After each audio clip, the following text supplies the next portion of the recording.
Et cela nous mène à un sujet dont on parle peu et trop peu sans doute car difficile, celui des enfants volés, ces enfants arrachés de leur famille et exploités dans des industries qui peut-être fabriquent même la coque du téléphone que vous avez en ce moment même dans les mains. C'est tout le sujet de ce roman, Les enfants maigres de Tang Loaek, notre invité. Bonjour monsieur et merci d'être avec nous. Vous êtes écrivain, chef d'entreprise, vous êtes français de partout et d'ailleurs, dites-vous. Alors dans ce livre, vous évoquez cette réalité car ça en est une.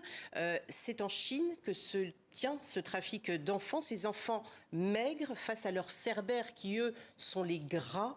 Un sujet que vous connaissez bien et que vous combattez depuis de nombreuses années maintenant.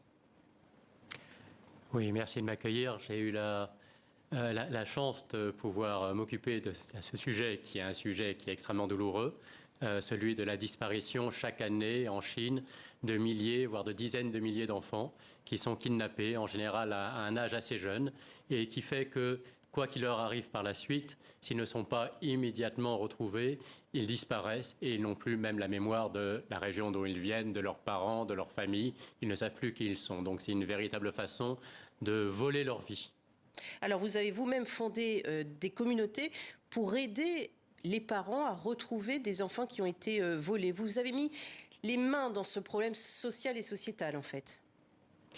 Oui, ça a été le cas en Chine et avec beaucoup d'autres collègues chinois qui ont travaillé avec moi de façon parfois bénévole sur ce sujet. C'est un sujet qui tient à cœur aux personnes qui m'entouraient. D'ailleurs, c'est elles qui m'ont fait part de ce sujet, qui m'ont permis d'en prendre connaissance et de le partager. Et il y a en Chine des dizaines de milliers de parents. Enfin, on parle d'un stock, pardonnez-moi le terme qui est assez malheureux, mais qui reflète une réalité. Il y a un stock de 200 000 enfants qui ont été enlevés et qui n'ont pas été retrouvés. Et il y a tout autant de parents. 200 000 sur ces dernières années 200 000 sur ces dernières années, effectivement.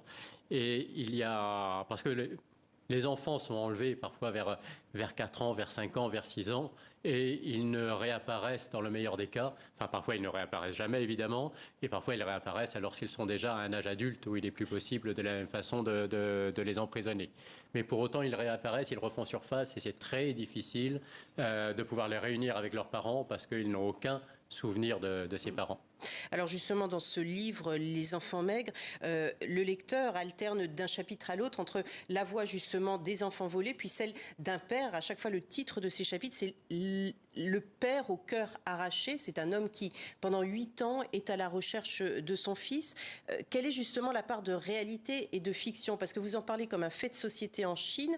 Là, on est dans un roman. Vous vous êtes inspiré de faits réels?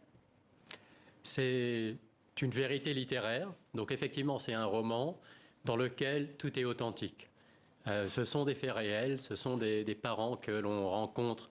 On peut les rencontrer parfois réunis dans des parcs, dans des villes de Chine, avec les photos de leurs enfants pour pouvoir exprimer leur recherche avec l'espoir que quelqu'un un jour verra. Et oui, j'ai vu cet enfant à tel moment, à tel endroit, et qu'il y ait une trace, un indice, aussi ténu soit-il, qui permette d'aller les retrouver. Et là, dans ce livre, effectivement, c'est quelque chose qui n'est pas une invention. Il y a de tels pères qui sillonnent la Chine. Lui, il le fait en train. D'autres le font dans leur camionnette, dans leur voiture, de la façon dont ils peuvent pour essayer de retrouver leur enfant. Le problème, c'est qu'il est extrêmement difficile de les retrouver. Ces enfants sont escamotés et dès l'instant où ils sont enlevés, ils sont très rapidement emmenés vers d'autres provinces. Et il y a extrêmement peu de moyens de retrouver leurs traces. Alors, ce sont des enfants qui travaillent 24 heures sur 24, 365 jours par an, un peu comme on l'a vu dans cette exploitation en Suisse par cette famille. Vous dites dans votre livre, l'usine travaille sans savoir pour qui. Elle produit pour le sous-traitant d'un fournisseur, du fournisseur officiel. C'est dire combien la chaîne est longue. Est-ce que c'est un aveuglement volontaire ou non de la part des dirigeants des marques? Je parlais des téléphones qu'on a tous dans les mains. Est-ce qu'on peut croire au fait qu'elles ne sachent pas peut-être l'origine et les petites mains qui fabriquent les composants de leur téléphone? Alors, je ne pense pas, enfin, je ne veux pas être un procureur en la matière et accuser une marque en particulier là-dessus. D'une part, il y a effectivement cette chaîne de sous-traitants qui est la façon dont le monde de la logistique, de l'industrie s'organise, qui fait qu'il est extrêmement difficile de remonter à l'origine. Pour autant, je pense qu'il est important de pouvoir en parler.